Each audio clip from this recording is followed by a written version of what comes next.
With the draft lottery being 5 days, 1 hour, 20 minutes, and 19 seconds away from when I'm recording now, and if you really took the time to do the math to figure out what time I'm recording, then props, I guess. But with the lotto 5 days away, this video is going to be a dream. A dream about how the Portland Trail Blazers should build their roster if they get the #1 overall pick and land Victor Wembanyama. Now, every time I talk about Wembanyama, there always seems to be that guy that sits there and says, they'll never get him. So for those of you who think there's a 0% chance the Blazers get Victor Wembanyama, it's actually 10.5%. I had a video yesterday looking at late first round targets, since that's where you want to set your sights. But for those of you who want to dream about getting the French big man who is a generational prospect, hopefully today's video fills your needs. Now, if the Blazers get Victor Wembanyama, I think he slots in immediately as the starting power forward. I think that Wemby will be better suited for the power forward position until he's able to bulk up a little bit more to play the center spot. He likes playing out on the perimeter as well, and Portland needs another starting forward. You have the option of moving Jeremy Grant to the small forward position. He is better at the power forward position. He is a free agent, but I expect him to come back. Getting Victor Wembanyama makes it even easier to potentially move Jeremy Grant to the small forward position because of all the rim protection that you have behind him. I know a lot of fans want to move on from Jusuf Nurkic. However, I think Wembanyama and Nurkic complement each other very well on both sides of the floor. Nurkic being a good passer in the short roll, I can just imagine him throwing lobs over the top to Wemby. But on the defensive end, which is where the Blazers need to improve, I really like Wembanyama in how he would allow Nurkic to play out in space on the perimeter more. By having Wembanyama and potentially Jeremy Grant behind him, I think the Blazers could be a little bit more aggressive with how Jusuf Nurkic guards pick and rolls. A lot of Blazer fans talk about Nurkic as a guy that can't defend in space and can't defend at the level of a screen. I don't think that's true. I don't think he's great in that regard, but I don't think he's as bad as a lot of Blazer fans say. I think he can get the job done at times and in certain situations.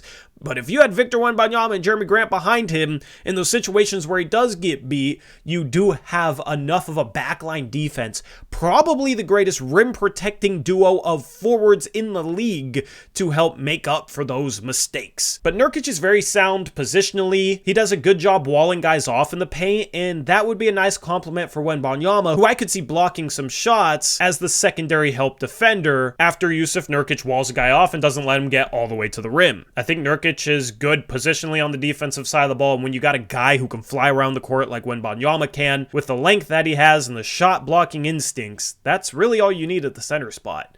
Now, obviously, it would be nice to get a more switchable center. That's really the only area that could be better in a pairing next to Wembanyama, because Wembanyama is switchable in my opinion. I think he'll be able to guard 1 through 5 immediately in the NBA because he has the foot speed and the length to get that job done. So if you had a center that was also switchable and could guard out on the perimeter, then you could run a more switching scheme with Jeremy Grant, the small forward spot, and then maybe the Blazers trade Anthony Simons and a bunch of picks for Jaylen Brown, and he can guard 3 to 4 positions. It would create a very versatile, switchable lineup next to Wembanyama. So speaking of Jaylen Brown, that would be the guy that I would love to see in a lineup with Wembanyama. I think if you're going to start Wemby at the 4 and Grant at the 3, it makes even more sense to go for a bigger shooting guard.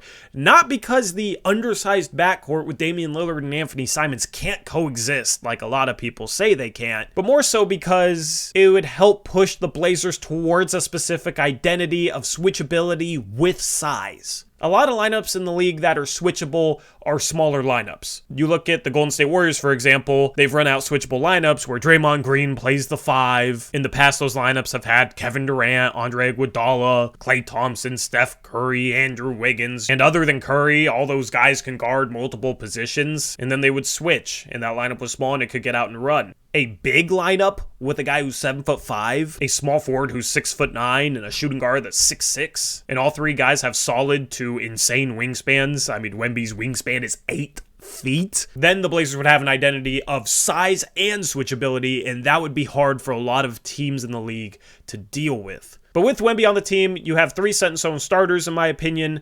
That's Damian Lillard, of course, Jeremy Grant, and Victor Wembanyama. Then you have the question of the starting shooting guard spot. Do the Blazers trade Anthony Simons to upgrade that spot? Do the Blazers trade Anthony Simons to start Shaedon Sharpe there? I think either route is legitimate, but Jaylen Brown is the only true shooting guard prospect that I'm enamored with. You could maybe go after an OG Anunoby and play him at the shooting guard position. However, I don't think he has the ball skills to play that position well enough, and then that's a big, switchable, good defensive lineup, but I think you run into the trouble of not having another true ball handler other than Damian Lillard on the entire roster. Mikal Bridges would be a little better in that role. I think it would cost too much to get him, though. So Jaylen Brown is really the only shooting guard that makes sense next to Victor Wembanyama. And the flip side is Anthony Simons for a front court player. Of course, you could get a small forward and start Grant at the 4 and Wemby at the 5. You get a power forward and start them next to Grant with Wemby. Maybe it's a Pascal Siakam. A lineup of Lillard, Sharpe, Grant, Siakam, and Wembanyama would be very intriguing. Or you could package Ant for a center. Maybe the Blazers could go out and get Nicholas Claxton, who paired with Wembanyama